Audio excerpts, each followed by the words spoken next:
Let's go.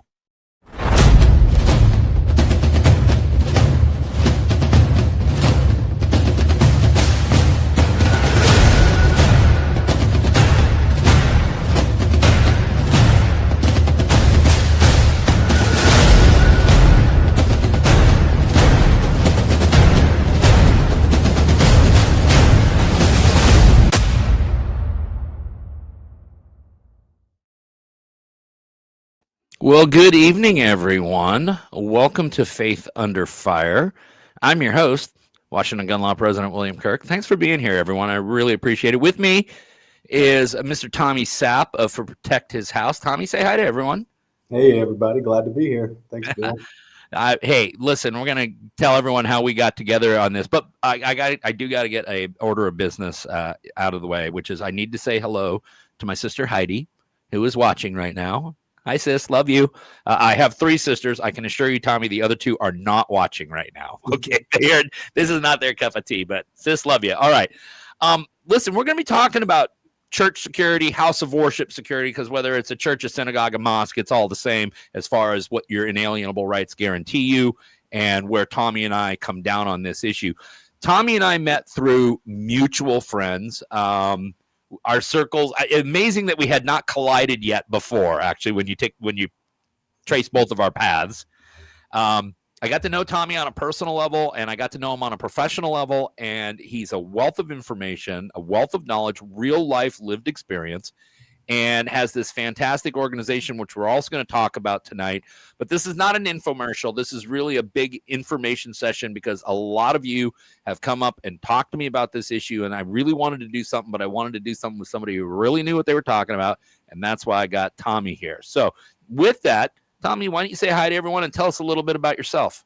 Sure. Yeah, I'm glad you said that because that was one thing I wanted to do with this conversation was not just talk about theories and numbers, but actually give people some real tactics and real plans that they can take back from this conversation to their church.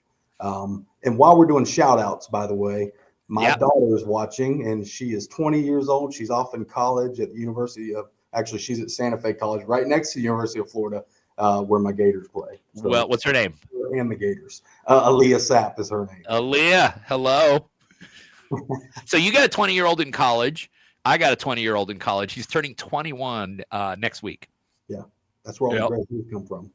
All right, well, tell us a little bit about Tommy Sapp, though. Sure, love to. So started my career in law enforcement. I was in law enforcement for about 15 years. I worked at a small county when I started, Bradford County, Florida, which is south of Jacksonville. It's where all the big prisons are in Florida. When I was in Bradford County, I worked just about every job you can think of. I was deputy, worked in CID, working investigations, worked everything from small little burglaries all the way up to homicides, got into the drug task force for a while. What I really enjoyed about Bradford County was that I was able to start up a SWAT team there. So we didn't have much of a team. We needed to start something from scratch, and I was able to start a team up. So I really got to learn, how to build something like that from the ground up. And that's kind of played into Protect His House. We help people build their teams up. Well, let's talk about Protect His House for a second, because one of the things that I know, and before we get into what you guys actually do, there's a pretty interesting backstory to how you got to where you're at today. So why don't you, and this is a powerful story. So I want the viewers to listen to this. And how did Tommy Sapp go from being law enforcement SWAT team guy to starting Protect His House and basically dedicating your entire life to protecting individuals who want to exercise their First Amendment right of free religion? So tell us about the story. Yeah. So one of the things I did in law enforcement was I dedicated a lot of my career to active shooter defense and building out programs for schools, teachers, resource deputies. And so, but when I left law enforcement, I got into the training business. We did, firearms training all over the country. But back in 2017 in Sutherland Springs, you probably remember Sutherland Springs, Texas, we had a shooting there. And so this was right before I started Protect This House, about a year before. Gunmen went into that church, killed 26 people, injured 22. Out of those 26 that were killed, over half were children. Yeah. So not just children, a 14-year-old girl, the pastor's daughter, 8 people from the same family killed. And so, like we could talk numbers all day. And that's why I said, I don't want to talk theory. We could talk numbers all day. But when I see these active shooters, I think this is somebody's entire life, entire family just destroyed. It's an entire community that gets ruined because, you have families and everyone's connected, and in small communities like that, everyone knows everyone. So you literally destroy an entire community, not just a parish. Right. And this entire community was destroyed. And so, generations of families just killed. And so this gunman goes into the church. This guy's well armed. He's well trained. He knows the church is a soft target. He knows they don't have protection. He goes in there and between 6 and 7 minutes just has his way. Nobody trying to fight him back because there's nobody prepared for it, right? Right. 6 or 7 minutes of just executing people. People hiding under pews. So 6 minutes later, between 6 and 7, somebody in the area, a neighborhood resident, heard the commotion, heard the gunfire, grabs his rifle, comes and engages the guy. He shoots him twice. Guy jumps in his vehicle, takes off, ends up killing himself. And so the point of that is when we start fighting back, when we start putting things into place and fighting back, we're no longer a soft target. And it changes things when bullets are going the opposite direction, right? We've seen that with Jack Wilson. We were talking about that before. Yep. Over at White Settlement, Jack was a reserve deputy. Guy comes in with the 12 gauge, sits down, and ends up, they'd already seen the guy the safety team had. They positioned themselves around him. Unfortunately, when he stood up with his 12 gauge, the guy behind him wasn't able to draw fast enough, and he was shot. He killed an usher. And then Jack Wilson, what an amazing shot. Yep. Legendary. All the way across the entire congregation to the back of the head on a moving target, one shot, drops. One shot. Yep. But how many people would have died if Jack wouldn't have been there? Oh, yeah, it would have been horrific. It was horrific already, but Jack Wilson saved dozens and dozens of lives that day. There's just no doubt about it. He did. And so, just that, with my background in law enforcement, SWAT, building teams, working on active shooter, and then seeing this happen in the church and knowing that, God's calling me into this to step in, to put people on the wall, to protect their church. It was something I had to do. Really well, and you're a person of strong faith yourself, right? Yes, sir. Yeah. So this was a passion project for you on a lot of different levels. Yes, sir. Yep. Had been in ministry for a while with my wife, still in ministry with my wife, and been involved in the church forever. And, at my church, we didn't have much of a team, but it was me and a couple other guys who watched things. And I learned quickly, we got to put some organization to that. But, Well, that let's talk about some of this organization and let's lead in with this. So I've had a chance to kind of talk to a lot of people. I spent some time with a bunch of good folks out in Kitsap County on Monday night out at the VFW hall out there. And a lot of them came up and asked me about church security issues and stuff. It's like, oh, your timing is perfect. We got a thing coming up Wednesday night. But I asked every one of them, and I've asked this question since you and I really started connecting with each other on this, is when I talk to people about it, I was like, so what do you got going at your church or your house of worship? What do you got rolling right now? And I get one of two answers, and both of them are bad. One is we don't have anything. Or the other thing is, well, we got a couple guys that are always carrying and they're there every Sunday, and, they're former law enforcement or former military. We know they're good shots. And so we feel pretty good about that. Yeah. And so you either have nothing or you have something sort of that you're going to have to pray maybe works. And actually, I'll tell you that from a lawyer standpoint, that second scenario, having something but not really having something, actually creates liability issues with the church potentially. But why don't we talk about how you started Protect This House? And more importantly, let's talk about how there was this need for organization and training and how that drove you to create Protect This House. And again, there's other people, and let's be honest, there are other organizations out there that are doing what you're doing as well. So there's other people that have been driven to this as well. Yeah.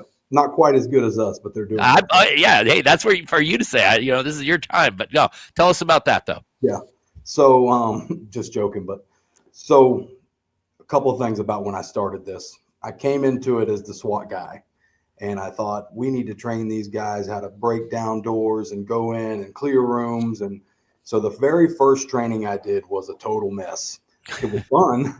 The guys loved it. They were like, man, we're SWAT now, but yeah, you got them in the shoot house doing all the cool stuff. And yeah, I had an 80-year-old woman doing room clearing. And so Beautiful.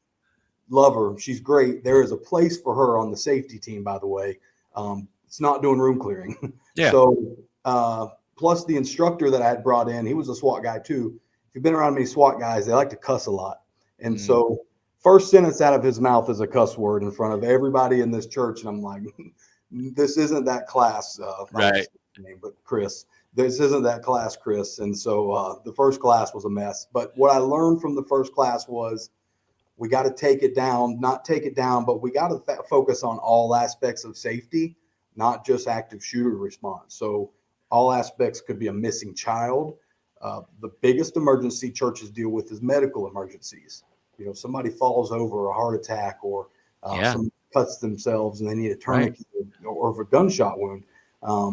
Which are very complicated injuries, by the way. Gunshot wounds are very complicated injuries. Yes. You know, fire and weather. What do we do in a fire and weather emergency? How do we structure a team? How do we build an SOP and a manual? How do we reduce liability? How do we get coverage for that? And how do we deal with the insurance company? So like all those things never even crossed my mind when we started this. This was just going to be a fun tactical thing we did. But I wanted to focus on all aspects of safety now. And so that's kind of what we've made this. And so I learned from that first one and really plugged in just kind of everything you could think safety wise. So let me ask you this. Before we get into some of the things that people need to be doing in the events that something like this occurs, let's talk about what precipitates that, which is, have you learned and do you teach on preventative measures, things that churches, houses of worship can do to prevent these types of things from even occurring to begin? I get they're not fail-safe methods, but things that will minimize the risk of this occurring. And what should people be thinking about that are listening in right now and have their own parishes? Yeah. So one of the things we've seen here recently between the Charlie Kirk shooting, between the Michigan LDS church, the Catholic school shooting. Yeah, the Annunciation Catholic Church in Minnesota. Yep. And then there was the Fish House Restaurant, I believe was the name of it, North Carolina. All four of those incidents within a month and a half, 2 months, were attacks from the outside in, where we were used to seeing, like in Charleston back in 2015, I believe. It started with a guy inside the sanctuary, Jack Wilson, Sutherland Springs. They all started within the four walls. We're starting to see some exterior issues and perimeter issues. And so that's where I start with teams. We got to firm up the perimeter. There's bollards. There's different things you can place in high traffic areas to prevent a vehicle from running into people. The one in Michigan, the guy ran his truck through the wall of the church, right? And so to prevent vehicles, that you can train your people who are your rovers, who are outside, on what to look for. That's a way to prevent it. What to look for, what to say if you see something, how to communicate that. Camera systems, communications, radios, different things like that can help firm up the perimeter. Checking the doors. I was worked in the schools. Just teachers leaving the doors unlocked. I'd have a fit about it, and they'd get so mad at me. But it's like, just lock your doors. It's another step that a bad guy has to take. And so now, instead of being able to come in the back door, we know if there's an attack, it's got to come through that front door because everything else is firmed up. And so locking up the exterior doors, but it always starts in the perimeter. Another thing that preventative measures for me is having a good SOP and having a good team manual, having everything written down on how as a team we're going to respond to every type of emergency and have everybody on the same page, so that if we have to respond, everybody knows what each other's doing. So that's two big ways. It's like the playbook. Everyone knows what their assignment is for that particular play. That's right. Yep. So a good SOP, good team manual, and a good perimeter is a really good starting point. Okay. All right. Listen, obviously you're well researched on these horrific violent incidents, and you and I were talking before we went live here that you're noticing a very disturbing trend in what we're seeing. And I know you touched on it a moment, but I want the viewer to understand this disturbing trend, because you convinced me, and I don't think it's going away anytime soon. And this is why I think a lot of these houses of worship are considering this, and why they should consider it further. So please explain that to us. Yeah, a couple of different things that I'm seeing. One is the perimeter shootings. So now we got to start looking at rooftops. We got to start looking at vehicles. We got to know what to look for, what's out of place, and then once you see it, what to do. Because if I Right. just see somebody on the rooftop, if I don't know what to do from there, so we need to know how to communicate that to the safety team. Then, as a safety team, what do we do? If a vehicle's out of place or looks suspicious, how do we report that? How do we work with law enforcement?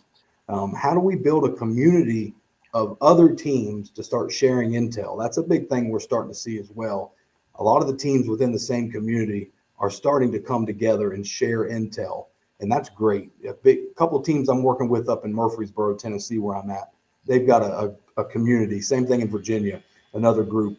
So if you have some kind of, I don't know, strange person that comes through, they might alert some of the other houses of worship that, hey, be out of look. Maybe it's nothing, maybe it's a homeless guy, but something that you need to keep an eye on, stuff like that. That's exactly the last thing that he told me Yeah. they shared with each other was a homeless guy that was coming in and just asking people for money and kind of disturbing the service. So they just let all the other churches know, hey, if you see this, this is what we encountered.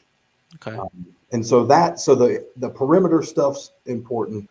But another big trend is just the radicalization of people. Yeah. A lot of people don't know about this, but in 2024, there was an 18-year-old that was arrested.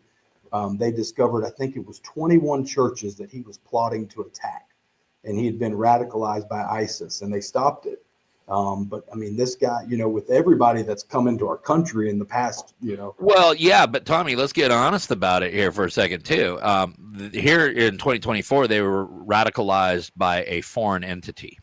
right. But there is a political party in this country right now that Yep. has embraced political violence. The radicalization, the ability to radicalize, if that's what's occurring, and it certainly has in some instances, is far greater now because, well, one of the two mainstream political parties is embracing it. What are you seeing with that?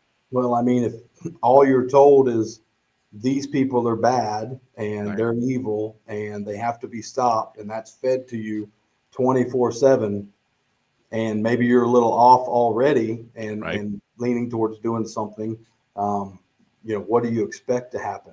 And so I can place a lot of blame on the media here, and as well as I do, they feed it and they feed it until something Well, happens. yeah, and here's some of the other feeding that goes on. Okay, you and I both see the world from a conservative side of things. I don't think that's any big secret.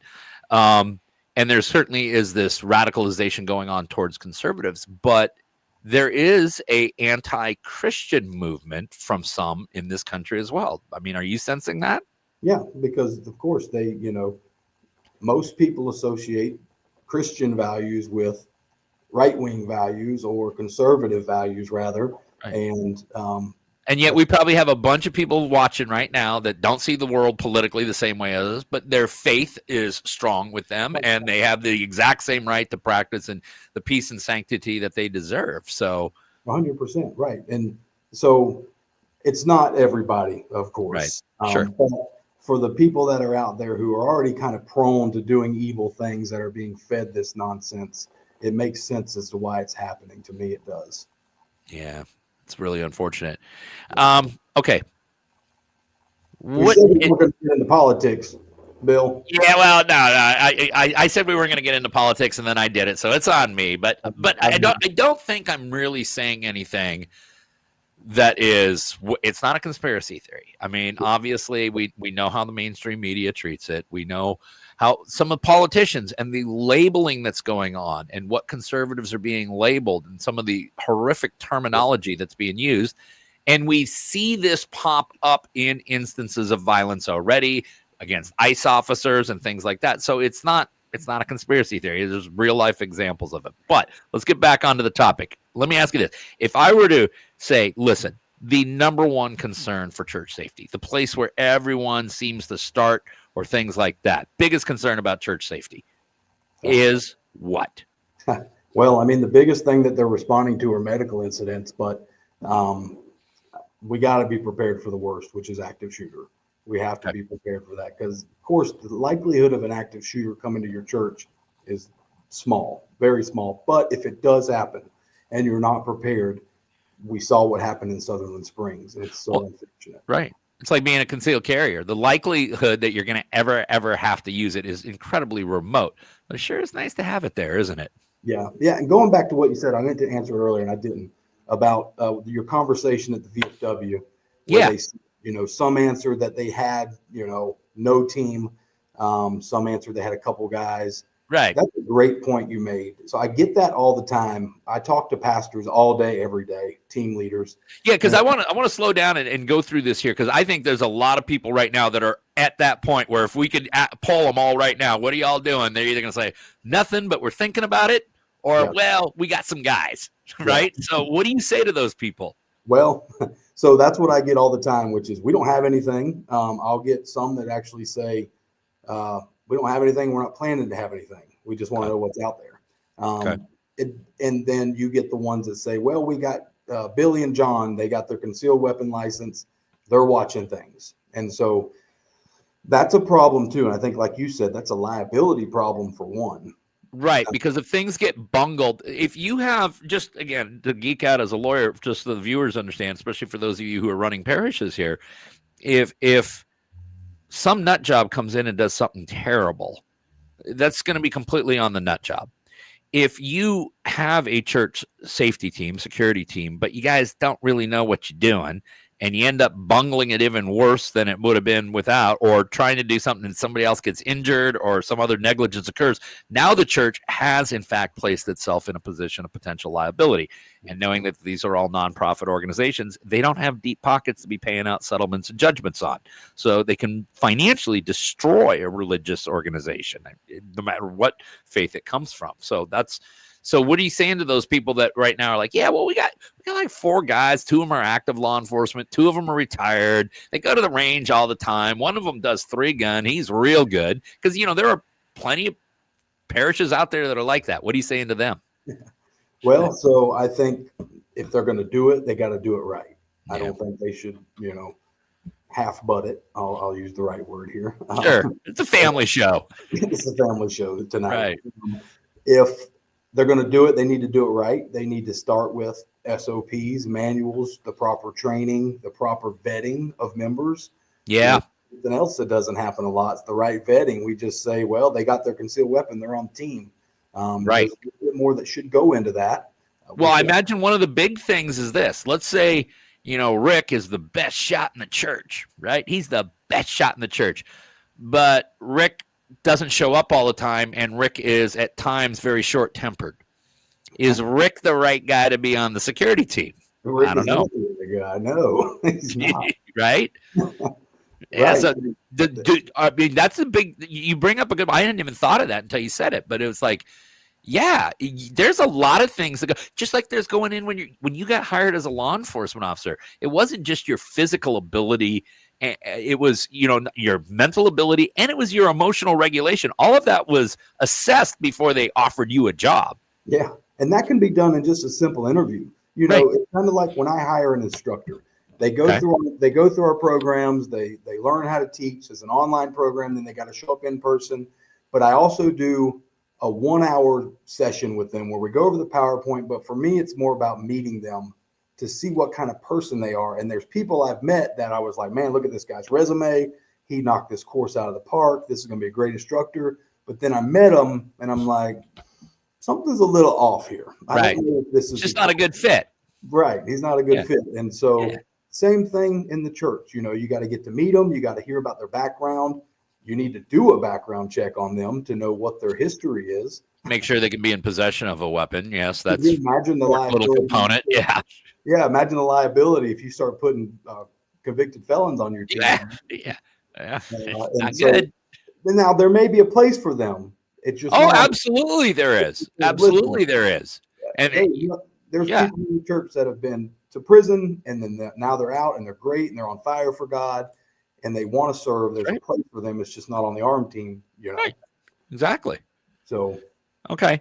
So all right. So listen, we've thrown a bunch of terminology at them, SOP and all this stuff, and their heads are probably spinning a little bit right now. And they're like, oh my God, how do I do this? So yeah. How do churches just get started? I'm not talking about getting to the finish line. How do we just get out of the starting blocks first? Yeah, that's a great question. And that's where a lot of pastors and leaders get hung up is I have no idea how to start this thing. And so, and then another thing when we talk about vetting and handpicking people and trying to get the best team is it's just like if you're at a small high school and you have like 12 people on your football team, you got who you got. So these smaller congregations are like, well, I can't do all that. I only have so many people to pick from here. But I would disagree. So when I was at Bradford County Sheriff's Office and I had my SWAT team, it was a very small agency and I had a very small pool to pick from. But instead of just picking 10 guys, I picked the 4 best guys because I'd rather have the best guys go into a room with me than 10 of the mediocre guys. 4 good ones and 6 pray for kind of guys. Let's just go with the 4 good and the 6 can cover the perimeter. And so, exactly. So they can do a lot with what they have. And we try to help churches with that. But so a starting point, though, you asked, one of the things I like to do is tell the pastors will ask me, should I handpick people or should I make an announcement? Who wants to be on the team? Yeah. What do you say? I think the better option is let us come do we have a 3-hour, it's just a lecture only class. It's a presentation that can be given out to anybody in the congregation who wants to develop out a personal plan for themselves and their family. But during that class, the people that show up, out of those people, let's find out who wants to be on your newly formed safety team. And then let's start the process of vetting those people. And so that's another thing we help churches out with is how do I vet these people? And what's the process for that? Right. And listen, vetting them for this particular purpose, if you don't have a background in this field, you're not really sure what you're vetting, are you? Right. That's right. Yeah. So simple things like an application, basically a background on yourself. What qualifies you as somebody that would volunteer for this? An actual background, and then an interview. We interview them. We get a real good feel for them, see where they'll fit in perfectly, and then the next step, which is let's train them. Let's train them to be on it. But training isn't. I worked with I'm not going to name them because it's mildly embarrassing, but I helped a team write a policy a couple of years ago. And they also had a school present on their campus as well. So there was a lot of nuances with Washington law. And what the training is that the security team leader, they had one Saturday every month where they needed to go to the range and shoot. That was the sole training they were doing. He wanted to make sure they were a good shot, which I don't have any problem with. But training is a lot, especially for this. It's far more in depth than that. So why don't you explain that? Because I want the viewer to get an understanding of what training really means here. Yeah. So it means a lot of different things for a lot of different teams. I'll tell you that. So what we're dealing with most churches is it's all volunteers. Everybody's got their own life. They got their jobs. They work 9 to 5. How am I going to get them there on Saturday to train, right? And so got the soccer games, got to take the kids to the darn soccer games and all that stuff, you know? Yep. We try to push for having teams do once a quarter, coming together for at least 4 hours. And it doesn't have to be on a Saturday. Do it on a weekday or break it up to twice a quarter and just do 2 hours per session. Number one, going over just certain scenarios like de-escalation, dealing with an unruly person or somebody that's on drugs or on alcohol, all the way through, next month training, we're going to work on active shooter and we're just going to focus on like a tabletop exercise this time and what everybody's responsible for. And then as they continue to grow as a team, you can even get into some of the tactics like we do in our level 2 class and work on direct to threat tactics and how to actually stop a shooter. Okay. All right. As far as how frequently do they need to go back and do refresher training, or like what they make a lot of lawyers and doctors and people like us do sometimes is continuing education, because things change. There can be change in self-defense laws. There could be a significant case that came out in your state that maybe takes a look at defense of a third person differently, or there could be changes, as you know, in tactical stuff. There are theories that predominate for years, and then someone comes up with a different theory and it works better, and suddenly that becomes the theory du jour of how to handle this from a tactical standpoint. How frequently should that be occurring? Well, if they're training once a quarter, they can address some of those things. We try, with our teams that we've been working with for years to bring us in once a year to do an annual training for their team where we go over specific tactics. We run them through scenarios, but then we also give those updates. We give the updates on legal stuff. And so the way I've approached this is, there's 50 states. And so I'm not an attorney. I can't keep up with all the laws, but man, I got a YouTube channel and between this, California and Illinois, my brain pretty much gets filled with bad gun laws. But anyways, I try to leave it up to my instructors. So my instructors they're in the states that we teach in.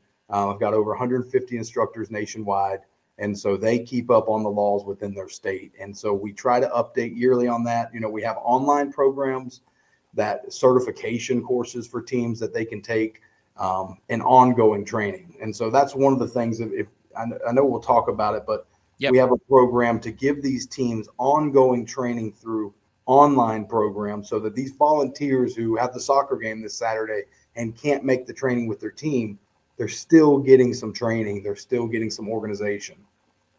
Well, that's a good segue for one of the final things I wanted to talk to you about. Since and we're going to go ahead. Let me find the banner right there. PHH training. We're talking about Protect His House. For those of you who just tuned in late, I got Tommy Sapp of Protect His House. We've been talking about house of worship security in a time in our country's existence where we are all, I think, in a heightened awareness of what can happen, and for lots of different reasons. Let's talk about someone out there, and let's not talk about the big, huge community church, right now that has 3 services a day with 1,500 people showing up each time, and they got deep pockets, and they should definitely be working with groups like Protect This House. Let's talk about the little small parish, the ones like, we don't got the people, we don't got the money for this. Yeah. What do you say to them? Yeah. So PHH Safe Church, that's Protect His House Safe Church. This is the online program I was just telling you about. It's $500 for the year for the entire church. And when I say entire church, if they got 3 people on their team or they got 10 and they got ushers and greeters they want to put in, children's ministry workers, there's classes for everybody in there. They can put as many people as they want. They get 6 classes up front, one being a church safety certification class. What's that? I spent months on this course. This is a 3 to 4 hour program with in-depth on how you respond to every type of emergency, whether it's a missing child all the way to active shooter. Because we could have all sorts of other emergencies. We're talking about the worst case scenario, but we could have someone keel over with a heart attack right there in the church. Yep. We could have just a serious injury occur. You just never know what can happen when people gather. Yep. Every single thing we've talked about tonight is in that course. So how to vet people, how to recruit a team, how to structure a team, build out your SOPs, all the way to protocols for responding to every emergency. And that's just one course inside there. There's de-escalation 101, how to de-escalate, how to talk people down. That's one of the biggest concerns when I talk to pastors is, how do we talk somebody down? Well, and as a lawyer, I'm a big fan of avoiding combat if at all possible. If we can de-escalate the situation, there's usually not a lot of legal questions that need to be answered at that point. Yeah. Oh my gosh, this level 2, I just taught a level 2 class down in Denellen, Florida. And got the worst stomach bug of my life afterwards, by the way. I don't know how I'm still here. I'm a big baby when I get sick. Did you get wiped out by the SHOT Show flu last year? No, I didn't. Dude, I got it so bad in Las Vegas. I half contemplated throwing myself off the balcony. Okay. It was so bad. Yeah. So bad. Imagine me driving 9 hours from Florida back to Tennessee with a stomach bug. I just would have curled up in a ball and cried. I had too much work to do. So what's the difference between level 1 and level 2 in-person training? Explain that. Level 1 is the 3-hour course. That's for anybody. This is for your safety team, for the congregation. We talk about all things active shooter, action planning for your team, for yourself, what to expect, fight or flight response, the OODA loop, some terms like that on how your body's going to respond and how to train yourself to have a plan for if this happens at your church. That's the 3-hour lecture only class. That's our level 1. Level 2 is 8 hours. That's for any security team member. That's not for anybody in the church. It's 8 hours. We normally do them on a Saturday. We go over TAC med, tourniquet, stop the bleed, de-escalation, direct to threat tactics like basic room clearing, hallway movement, and then scenario training. And that's what I was going to tell you. The scenario we had down in Denellen, I had my other instructor walk in the back of the church holding a glass, and acting like he was drunk and yelling, "Where's the wine, man?" And this team that was in the scenario had to deal. It was hilarious. Situation. Well, Tommy, I graduated from a Jesuit law school, so I can assure you that I have seen a few Jesuit priests walking around. And so that's the what about? level 2. Yeah, go ahead. I was going to say that's the level 1, level 2. The other thing that we also do, because we've had so many people go through level 2 and they're like, "What's next?" We used to call it a level 3, but it's just us coming in and running scenarios all day. I'm doing it in Murfreesboro next month. We're going in for 8 hours. We're running nothing but different scenarios, bringing in some sim guns and doing some high stress scenarios where we really get people's stress level up and their heart rate up and see how they respond as a team. It's like a real scrimmage. Oh, it's a blast, man. I love scenario training. I get to pretend like I'm somebody else all day.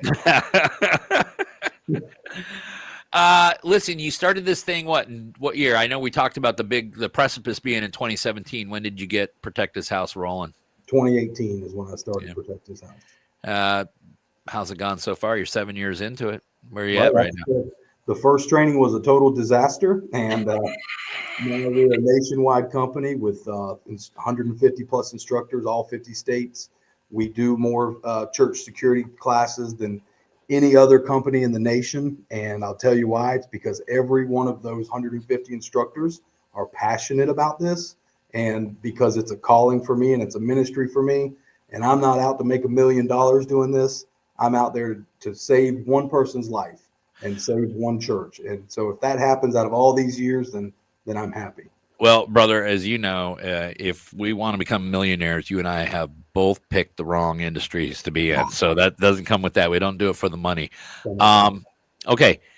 Let me ask you, by the way, for the viewers there, PHH training right there. It's linked up on the screen. Well, not linked up, but you can write that down. And what I want to do here, because we got through the material pretty quick, is I'm going to pull open some comments and see if we got some good questions. You want to do some question and answer? Yeah, I would love to. Yeah. By the way, another thing that makes go ahead, man. Is if they go to that website and they fill out the form to ask questions or to figure out if they want to have a training at their church, they don't get some salesman who just wants to sell them something. You can ask anybody I've worked with. They talk to me on the phone, guaranteed. They talk to me on the phone, and I work with them. I get texts from pastors and leaders all day and all night, even if it's just a question in the middle of the night, or they just want to tell me about an active shooter. And so that's another reason I think we've been pretty successful. Question. It's more of a comment, but I want you to comment back for this listener, David. David, thanks for tuning in, by the way. My church policy prefers LEO, law enforcement officer members, to carry concealed. While I was in Florida, my philosophy is that's why we have concealed carry. Well, it's an excellent philosophy. Don't change that, David. But, Tommy, this is a question, and I mean no disrespect for law enforcement at all. But just because you're law enforcement, does that mean you know how to handle an active shooting situation? No, not at all. And I don't know if the guy that asked the question was law enforcement, but if I was to ask him, he'd tell you the same thing. Is I've been around lots of law enforcement guys who could not shoot, and I've been around a lot of law enforcement guys that weren't very great under stress either. And so it doesn't necessarily qualify you to respond to an active shooter. Now, with that said, law enforcement officer does get a lot of training, and so we know. Oh, absolutely, yeah, no doubt about it. They are trained to deal with a lot of stuff. Yeah. But when we get to active shooter response, that is like the apex predator of responses that you have to deal with as a law enforcement officer. A lot of them are just spraying and praying, man. And you've seen that, right? Well, we were talking about how every time I see a police shooting video, it is a complete and utter mag dump by at least 3 officers. It's never just a boom, boom. Oh, 2 shots on target. I'll reholster. Threat's done. So here we go. And this is question comes from Washington. This is from C. Prado. Thanks for tuning in. Is there a training program for everything you are talking about in Washington? My parish does not have security and would love to bring it up. Well, first of all, C. Prado, you should absolutely bring it up, period, because, again, for all the reasons we've been talking about. But, Tommy, your training can be accomplished where? Yeah, everywhere, all 50 states. And we just did a class out in Blaine, Washington. And so we've done lots of classes in Washington and would love to come to his church and I don't remember his name, but if you want to just See Prado. fill out the form on the website, and what we can do is, number one, we'll talk about it. But after we talk about it, I'd like to send you an email with everything that we can provide that you can bring to your pastor. And that's normally how this works is I've got to give you all the options. You take it to the pastor leadership to get it approved. Would love to do that. Okay. Again, some comments here, but I'm looking for questions too. This is from Adam. Adam, thanks for tuning in. And obviously it looks like he's part of a parish that does have a security team. We have background checks, 2 team leaders, talk to the person, and then also I have a conversation. It looks like they're doing background checks and at least a couple of interviews and they're screening. Sounds to me like that's fairly sufficient. What do you say to that?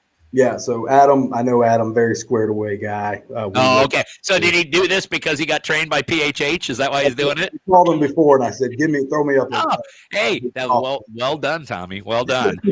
No, but above and beyond, I mean, they do a great job.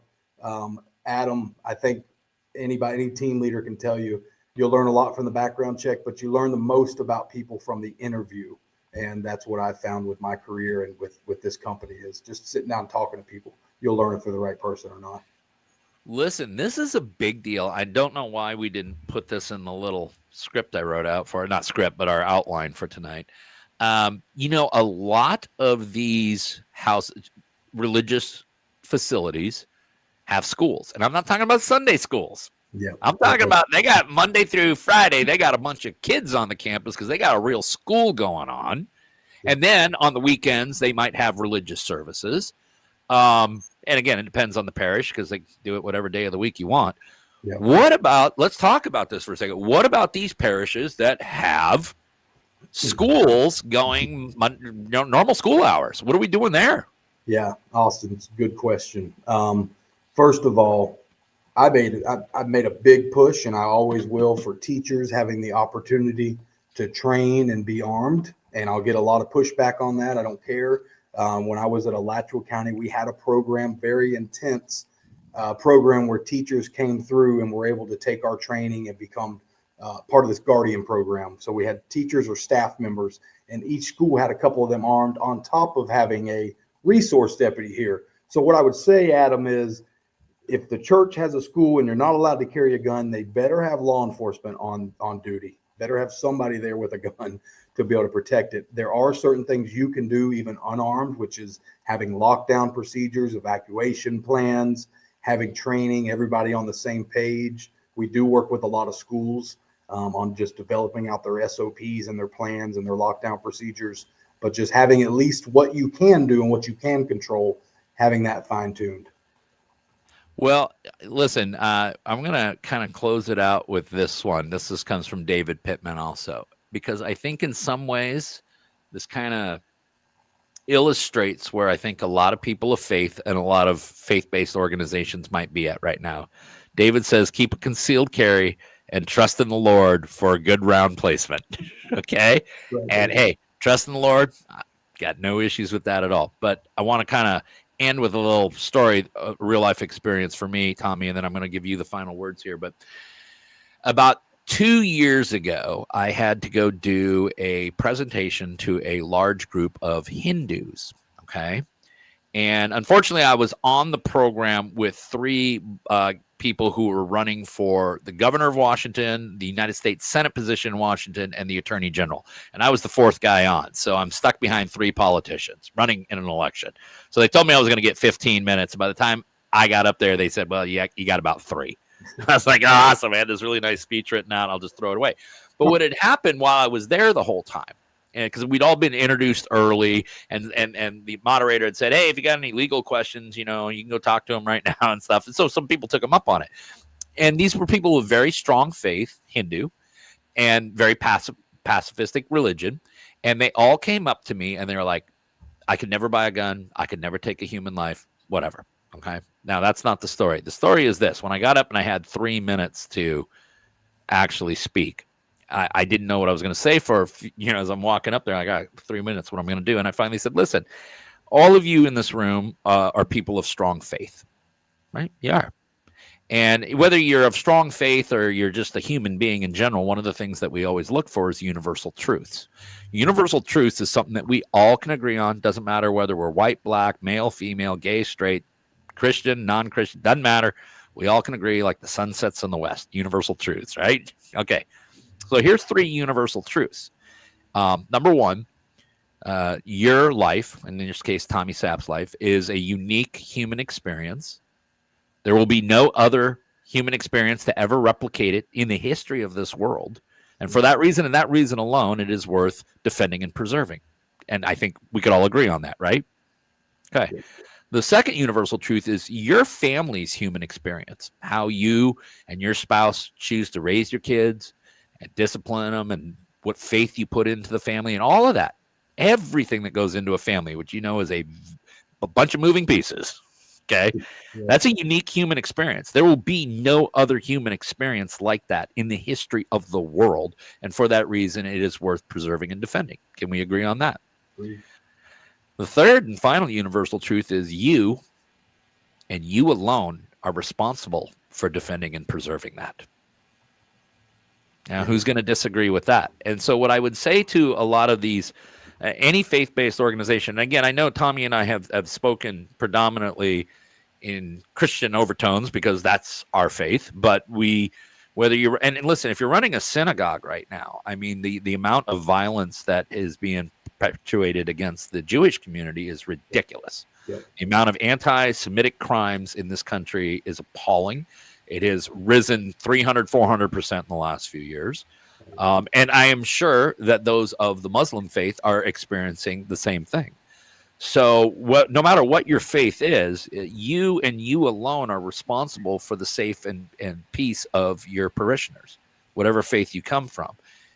They are relying on you to be able to, worship in peace. And I honestly believe that unless we can absolutely guarantee that we all get to practice religion in peace, then we don't truly have religious freedom, do we? Right? Because if you're like, I want to go to church, but I'm worried about what might happen if I go to church, that's not religious freedom anymore, is it? Right. No. So, all right. Final thoughts from Tommy Sapp. What do you want to tell everyone for people who are out there or are going to watch this on replay and say, man, I really need to get serious about this, or my parish really needs to get serious about this? What do you got to say to them? Well, I'm going to give one final shout out. All right. This is to the next active shooter who thinks they're going to mess with the church, which is the church is no longer going to be a victim. You're no longer going to be able to take our kids and our grandkids and our grandparents. Any church that's been trained by us, we're not going to sleep. We're not going to take our foot off the gas till we've not become a soft target anymore. Now we're a hard target, and you don't want to mess with us. So that's my last shout out. Is beautiful. To that guy. I like that. Which is if you come into a church trained by Protect His House, you're going to meet God and you're going to meet him quick. It's not going to be pretty. Okay. So there's a shout out. All right. Secondly there is something you can do. If you don't think you can do anything, we have a program for every church out there, whether you've got 10 people or you got 500 people. We have a program that will fit your needs and your budget, for one. And then the last thing I would say is everything we're talking about here and the statement I just made is all biblical. Nehemiah said he prayed and then he posted a guard. Jesus told his disciples to pray and then watch. And so prayer and faith are always followed by action. And so for those out there who just say, I'm just going to have faith, and if I take this class and do these things, it's not having faith, that's not true. You should pray and you should have faith, but you should also use the tools that God's given you, and you should take action. And if you want to take action, we're here to help with whatever step you're in with your team. Amen. Tommy, thank you so much. This was a great conversation. And by the way, you want to tell people that you and I are kind of planning a national little tour of going around and just lecturing and houses of worship and kind of giving them a little bit of a tactical, a little bit of a legal, I don't know, teaser, if you would, or just kind of a little bit of information to get the, and whether they work with Protect This House or any other reputable training organization. I just want all of these churches out there, synagogues, mosques, whatever, please do something. Yeah. Hope and faith is great. Hope and faith, don't ever give it up. But sometimes you need a plan B. And I want you to have that plan B. Tommy, thank you so much. I appreciate it, brother. Yeah, I'm super excited. Hey, for all of you who tuned in, thank you very much. For all of you who are going to be watching later on replay, thank you very much. We are back next week with another live thing called, what are we calling that one, Tommy? We're calling, if it could just save one life and the other lies told by gun control. It's with Dan Wass of the Gun Owners Foundation. I actually found a video of his, and I was like, this is a fantastic video. I called him up. I was like, dude, we're going to do a live thing about your video. So it's really, really good. So tune in. Tommy, thanks a million, brother. You stay safe. Thanks. Appreciate it, everybody.